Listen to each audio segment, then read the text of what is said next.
Chapter 16, Warren Speaker.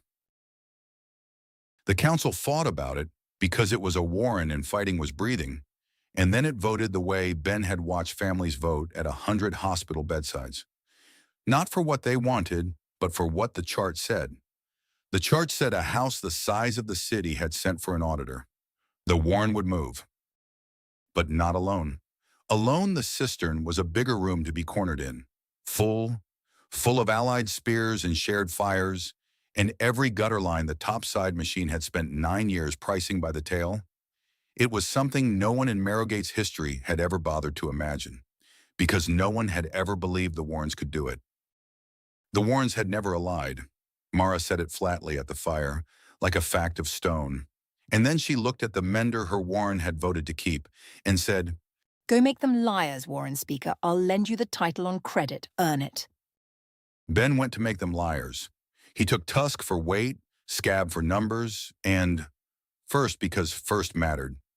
Harl's knotted cord sent back up the line with 3 new knots that meant, in Dockside, come and eat. Dockside came and ate, and the eating was the argument. They hosted it in the cistern itself. Rill's idea, and better than any speech, let the proud, starving Warren of the old docks walk the crawl grumbling about wasted watches, and then stand up on the ledge and go silent, 1 buck at a time, under 6 vaults of dressed stone with crock meat smoking over 3 fires on the drill floor below. Harl stood the longest. He had walked in leaning on his spear like a man doing a favor. He stood on the ledge like a man at a wedding. "You know what my line was before the calls," he said at last. "Wallers, dockmen. We built Mender. 4 generations back, we built things topside they still charge tolls on." His gravel had gone down to bedrock again. The register Ben had learned meant the words were load-bearing. "My granddam died swearing we'd build again someday, and I ate her portion that winter because we were starving, and I have hated every stone of that memory for 30 years. He looked out across the vaults. "You're not offering us your Warren spare corner. Say the true thing you're offering, and I'll carry it home to my line."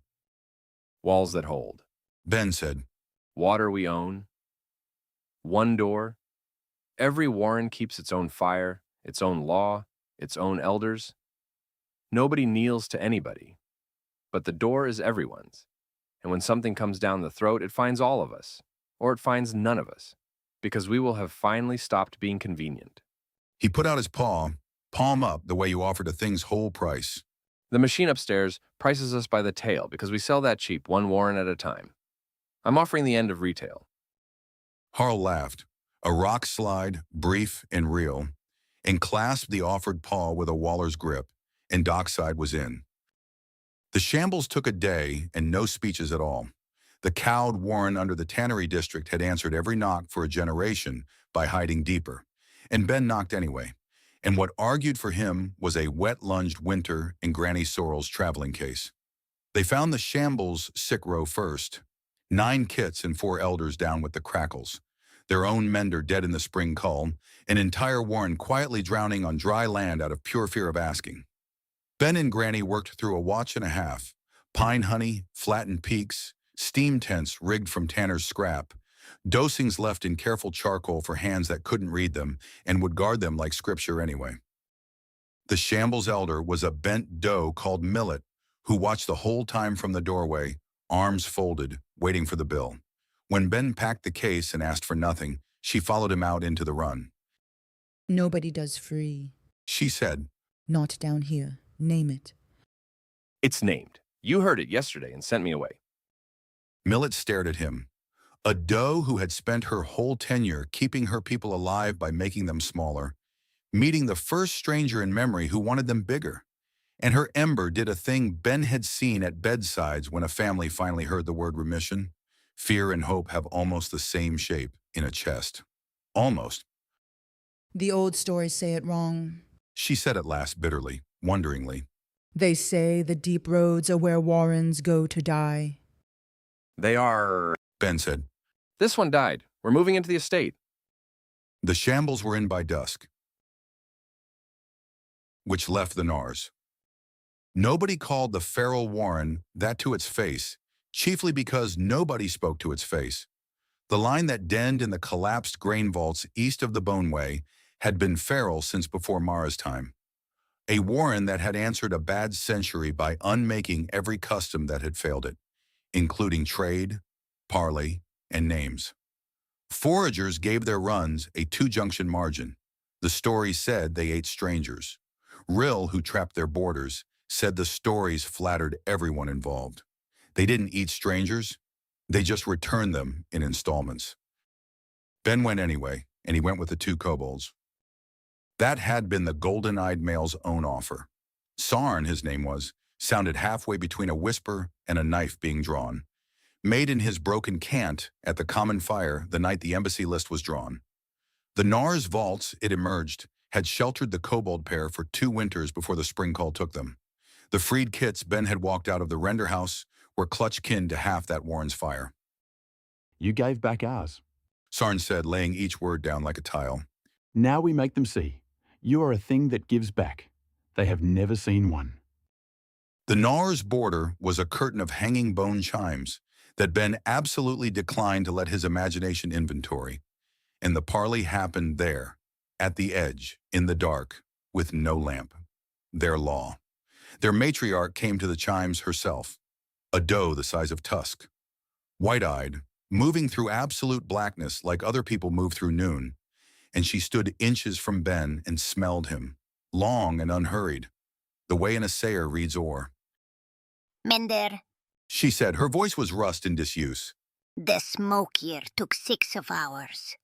The cage year took 9. The world above has a new hunter now. My scouts smell his tallow at the old drops. No chalk, no noise. You know this. I know this. It's why I'm standing at your chimes instead of home. Then hear the whole price. Give her back. The white eyes did not blink. Ben wondered if they could. The Norse walk last, behind their own rear guard. The Norse keep the west vault. No shared fire, no shared law. The Norse own nothing. Not soup, not spears, not thanks. A pause long as a held knife.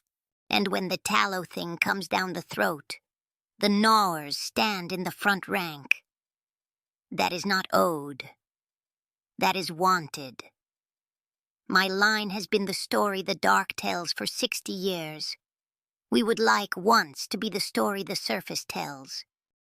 Behind her in the black, a dozen embers Ben had not been shown flared all at once, like banked coals when a bellows breathes. The feral warren listening, wanting it too.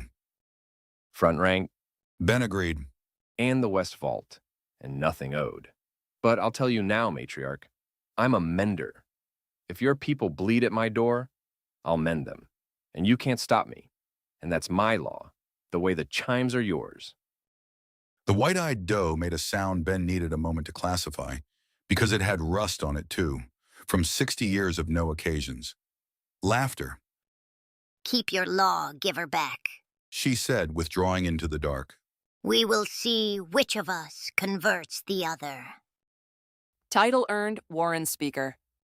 4 fires acknowledge 1 door. The Covenant has not recorded this configuration below the 3rd stratum in 214 years. Notation appended to your file. Your file has been requested. Requester sealed. Queue position pending. Ben stood at the bone chimes a long moment, reading that last line in the dark. Everyone wants the file. He told the Covenant. Get in line. The green text, for once, did not answer. Somewhere very far below, something that kept its own files laughed like a coal settling. They came home along the safe margin, and it was Scab. Of course it was Scab, the man whose eyes never stopped counting, who stopped dead at the Whistle Post Junction 2 levels above the warren, and stood very still and said, Ben. The dead dropstone had been moved. Not disturbed, moved and set back, with a care that was itself a signature. No scuff, no crumb, no chalk. And on the stone's underside, where a tally keeper's fingers went by habit and a stranger's never would, the faint print of a thumb in something that was not mud. Ben crouched. He didn't touch it. He leaned close, in the dark, and smelled what the Norse scouts had smelled at the old drops. Tallow. Clean tallow, and under it, faint as a held breath, the cold stove smell of a render house. The smell of the walls of the place where life had been unmade so long the stone remembered.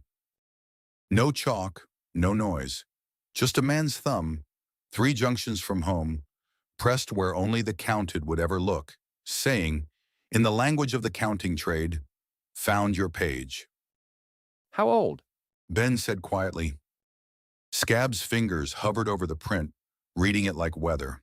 His voice when it came was the thin debtor's voice from the sluice gate, the one Ben had hoped never to hear again. A day, He said, maybe less. Ben, the manifest. My maps only ever sold the old lines. Nobody topside has this junction. Nobody sold this junction. Nobody had to. Ben stood. The cold, still place came up around him, and this time it wasn't for a crock. He's not buying maps. He's reading us. Go home, tally keeper. Count everyone.